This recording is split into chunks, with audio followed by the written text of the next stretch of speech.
Bueno, esta clase es de bloqueos auriculoventriculares, es bastante cortita, así que bueno, va a ser rápido. Los bloqueos auriculoventriculares se van a producir cuando el impulso auricular se conduce con retardo hacia el ventrículo o directamente no se conduce, ¿sí? Los bloqueos pueden ser permanentes, que generalmente en estos casos son por anomalías anatómicas, o transitorios por alteraciones funcionales. Vamos a tener bloqueos AB de primer grado, de segundo grado, el bloqueo 2.1 y el bloqueo AB de tercer grado. En el bloqueo AB de primer grado, ¿sí? Va a ser provocado por un retraso en la conducción entre el nódulo sinusal y los ventrículos, ¿sí? En el electrocardiograma lo que vamos a ver es una prolongación del PR mayor a 0,20 segundos, ¿sí? Y puede ser consecuencia de un retraso en la conducción en la aurícula, en el nodo AB o en el sistema de His-Purkinje, ¿sí? En el caso de los bloqueos AB de primer grado, el problema está en el nódulo auriculoventricular, ¿sí? Generalmente es asintomático y de ser así, es decir, asintomático, no requiere tratamiento, ¿sí? Si es sintomático puede requerir un marcapasos preoperatorio. Durante una anestesia, el bloqueo de primer grado no presenta un problema per se, pero el problema estaría si progresa, que rara vez progresa, a un bloqueo AB de segundo grado de tipo MOIX 1, ¿sí? Y ahí lo que vemos es el electro, todos los latidos, todas las ondas P se conducen, pero tenemos más de 5 cuadraditos, ¿sí? El bloqueo AB de segundo grado tenemos dos tipos, de tipo MOIX 1 o de tipo MOIX 2. En el bloqueo de tipo MOIX 1 hay un fallo intermitente en la conducción auriculoventricular, ¿sí? Estos ocurren frecuentemente luego de un infarto agudo de miocardio y normalmente son autolimitados, ¿sí?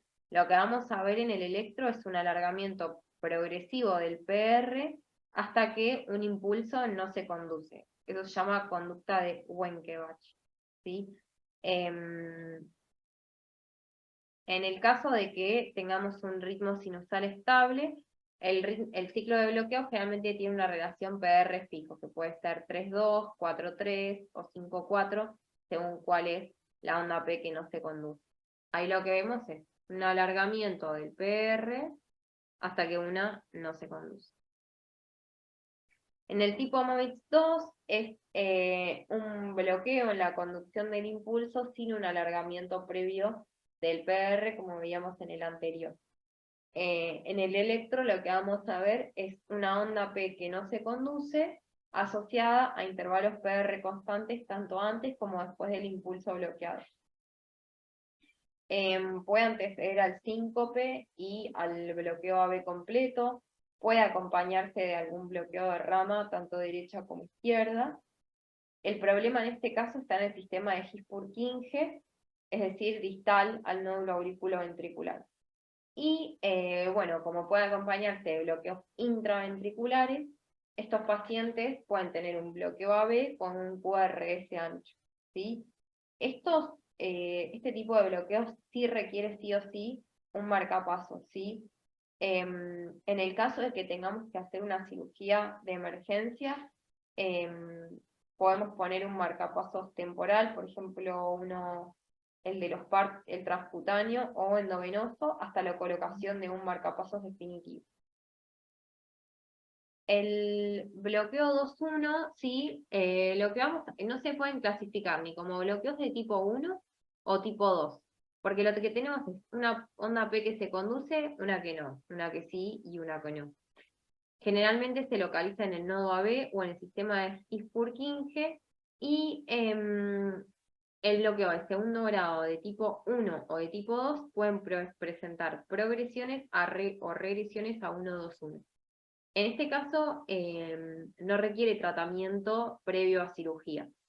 Sí requeriría tratamiento, por ejemplo, si progresa a un bloqueo de segundo grado tipo 2.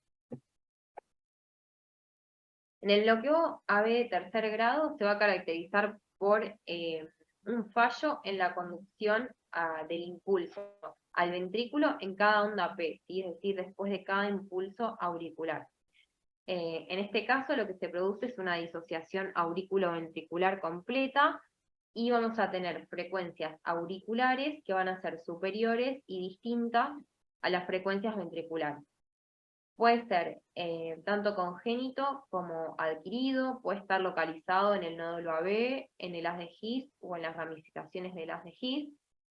Y el ritmo ventricular, es decir, el ritmo de escape ventricular, me va a hacer pensar dónde está localizado el bloqueo, ¿sí? Por ejemplo, si yo tengo un bloqueo AB completo con un ritmo de escape de 40 a 60 latidos por minuto y un QRS estrecho, generalmente va a ser un bloqueo que está en la unión AB y se observa más que nada en los bloqueos AB congénitos, como por ejemplo este. Y en el caso de que tengamos un QRS ancho y una frecuencia muy baja, por ejemplo 20 a 40 latidos por minuto,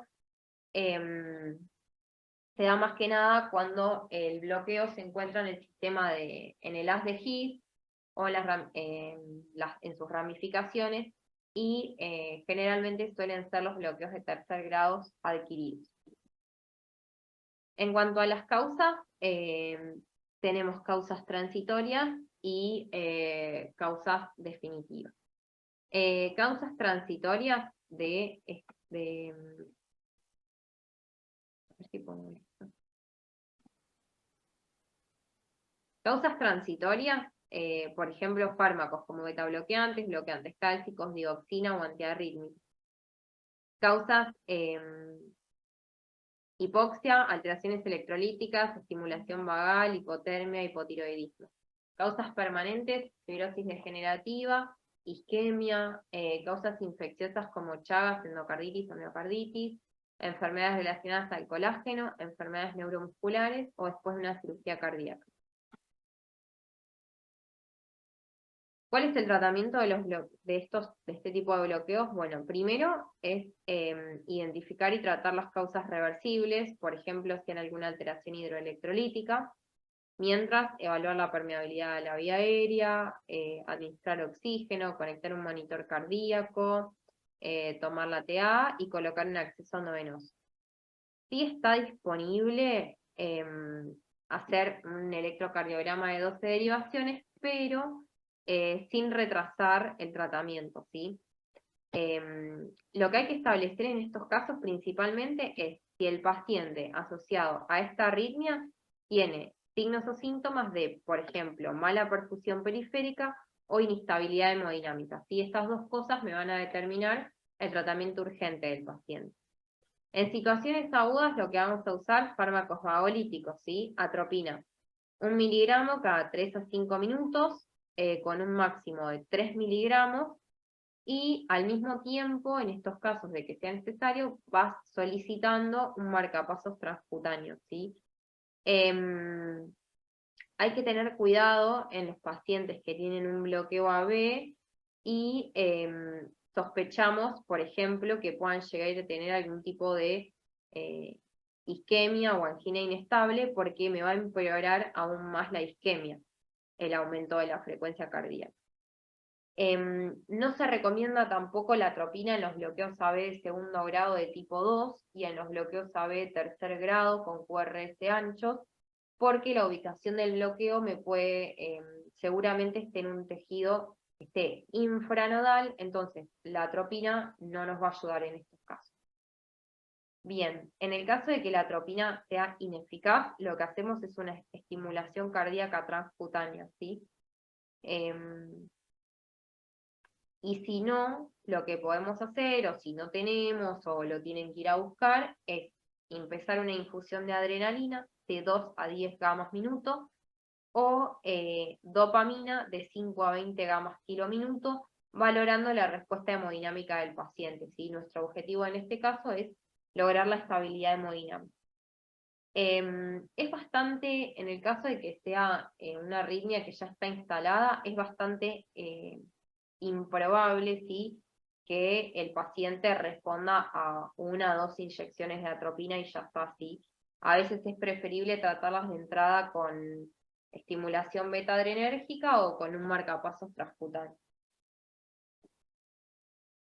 Acá hay un videíto de cómo se coloca el marcapasos transcutáneo.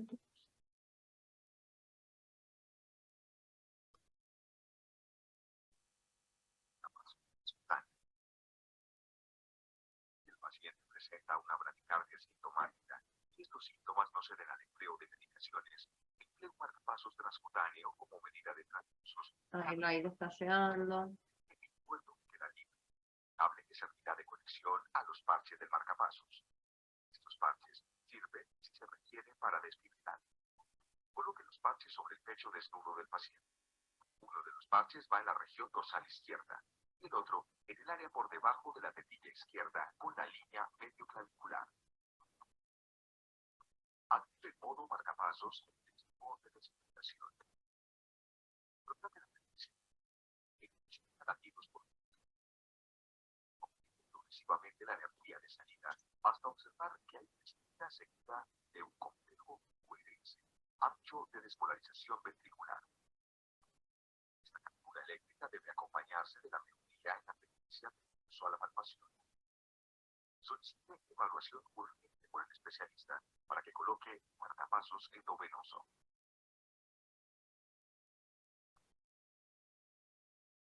Bueno, lo importante del marcapasos transcutáneo, sí, es cómo se colocan los parches, y que ahí vimos es antero-posterior. La frecuencia cardíaca de estimulación que vamos a setear, que tiene que ser más o menos 60 latidos por minuto. Seleccionamos después la energía, es decir, los miliamperes con lo que se va a estimular al paciente, y una vez que logramos captura, se deja 2 miliamperes por encima de la dosis, ¿sí? En la cual observamos captura en el paciente para tener un margen de seguridad. Y en el caso de un paciente que no esté anestesiado, siempre no olvidarnos de la sedación en el paciente, porque si no, lo sienten como una corriente eléctrica. Dicen que es bastante fuerte. Bueno, y después puse otro videíto de la colocación de un marcapasos intravenoso, ¿sí? Las indicaciones de los marcapasos transitorios intravenosos no son tan claras, ¿sí? Esto lo analizan, nosotros quizás no decidimos, le poner un marcapasos intravenoso, capaz es más de los cardiólogos, a nosotros quizás nos va a tocar salir del apuro en una cirugía y lo que vamos a hacer es una infusión de drogas y el marcapasos transcutáneo. Los marcapasos intravenosos se colocan como una vía, un catéter venoso central, generalmente en la yugular interna derecha o en la subclavia izquierda. Esto es más que nada por la curvatura que tienen los catéteres. Ahora muestro un videito. Se coloca, puede ser, bueno, por eco y por rayos. Y, bueno, acá les muestro un videito.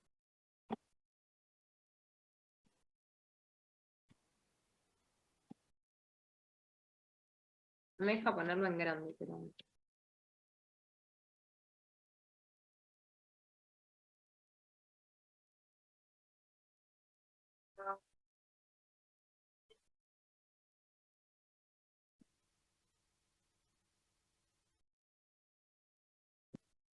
Ahí tiene esa-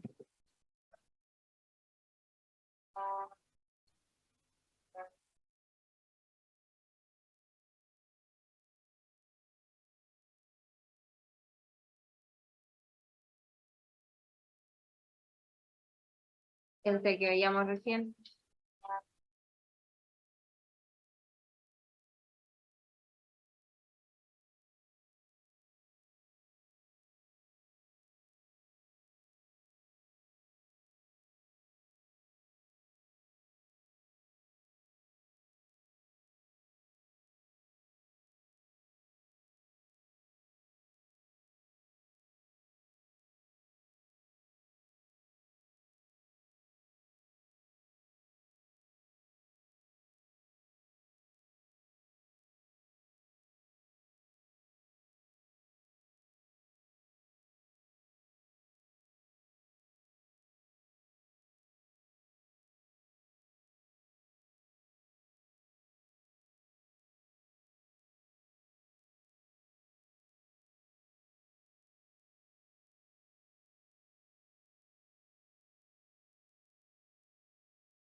Manu, estás sin audio hace como 5 ¿Cómo? minutos, no se escucha nada.